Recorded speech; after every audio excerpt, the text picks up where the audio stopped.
Let me ask you something. If someone told you to name the best villain in Naruto, not the most powerful, not the most hyped, the best written, how many of you would land on Pain? Because I think most of you do, and I think deep down, you know exactly why. Pain had everything. The philosophy, the backstory, the casualties, the moment where Naruto has to genuinely argue against his worldview instead of just punching through it. Pain made Naruto earn his answer, and then Shippuden moved on, and it never found anything close to that. Before we talk about the ending, we need to talk about what made Nagato work in the first place, because I don't think people always separate Nagato the character from Pain the villain, and that distinction matters. Nagato Uzumaki is an orphan of war, a kid from the Hidden Rain who watched his parents die in front of him when Konoha ninja came through his village and killed them by accident. Think about it for a second. They didn't even mean to. That's how meaningless his tragedy was at the start. He meets Yahiko and Konan, they survive together, they eventually find Jiraiya, and he trains them.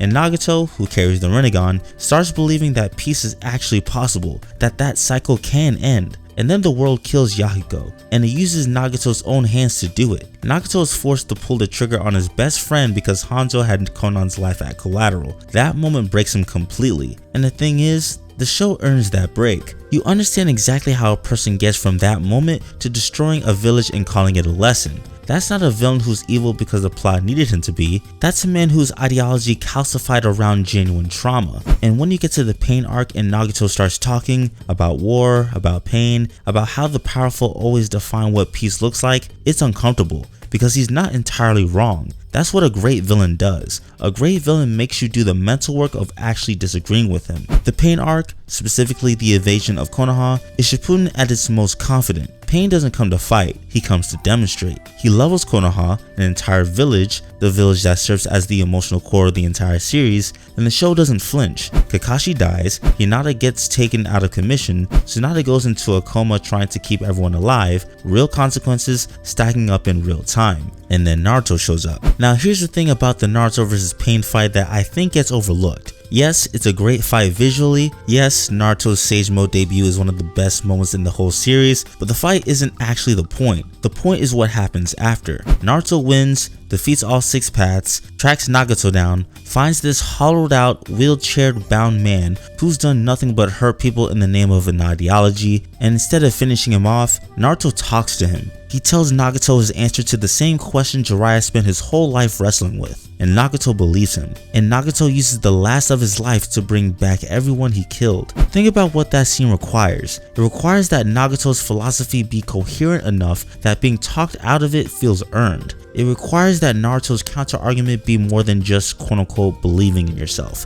It has to genuinely engage with the problem of pain and cycle of hatred that Nagato built his entire worldview around. And it works. That scene works. It might be the most emotionally complete moment in the entire run of Shippuden, which is exactly why what comes afterwards is so frustrating. Here's the question nobody really asks. What does Shippuden do after the Pain arc? It introduces the 5 Kage summit, it sets up Sasuke going fully rogue, it introduces Tobi as the actual architect of everything, and it launches into the Fourth Shinobi World War, this enormous spiraling conflict that takes up basically the entire back half of the series. And somewhere in all of that, Nagato becomes a footnote. He comes back during the war as a Neto Tensei. Kabuto resurrects him as a weapon, and the whole point of his return is for Naruto and Killer Bee to fight him while he's being controlled. There's a moment where Itachi breaks Kabuto's hold and Nagato gets his will back briefly, and then he's healed. That's it. That's his second act. A character whose entire arc was built on the question of whether pain can create understanding, whether suffering can be transformed into wisdom instead of revenge, gets brought back as a zombie boss fight. The show doesn't even try to sit with the irony of that.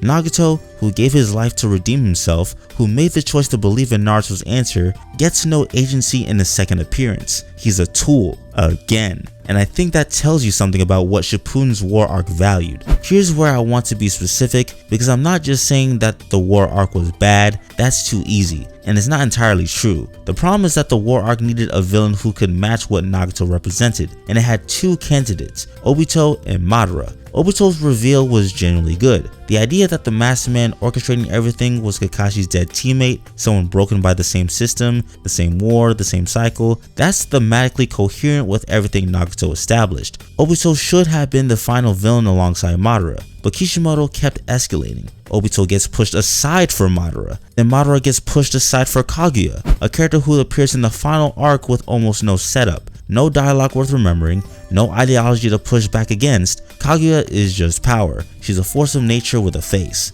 And here's the thing, by the time you get to Kaguya, the emotional vocabulary of the series has already been spent. Every meaningful conversation about pain, about cycles, about what peace actually costs, that was the pain arc. That was Nagato. The show used its best argument first and then spent 200 episodes trying to find another one. I want to be clear about something. I'm not saying Naruto's ending was completely terrible. It's not. The final fight between Naruto and Sasuke, the resolution of that relationship, that works. That earns its conclusion. But the story's ending, the ideological conclusion of what Shippuden was trying to say, that lands hollow. And Pain is why. Because Pain asks the central question of the entire series better than any other character. Is the cycle of hatred actually breakable? His argument was that it isn't. That every attempt at peace just generates the next generation of pain. That the only way to force understanding is to make people feel consequences so severe that they have no choice but to stop. Naruto's answer, his actual answer, was that pain shared is different from pain inflicted. That understanding doesn't come from forcing it, it comes from choosing it. From choosing to trust someone even when the history says not to.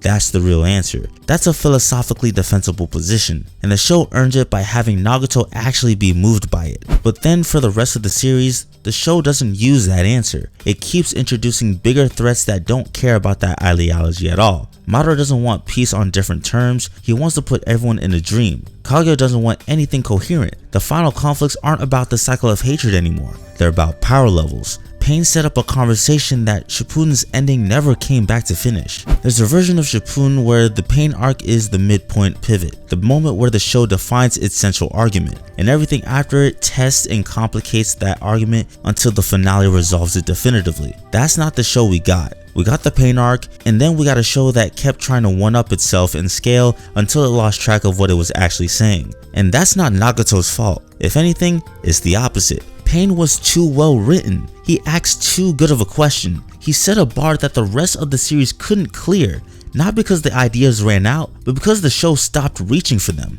And that's what makes rewatching the Pain arc feel kinda sad, at least for a little bit. You know what's coming, you know how good it could have been.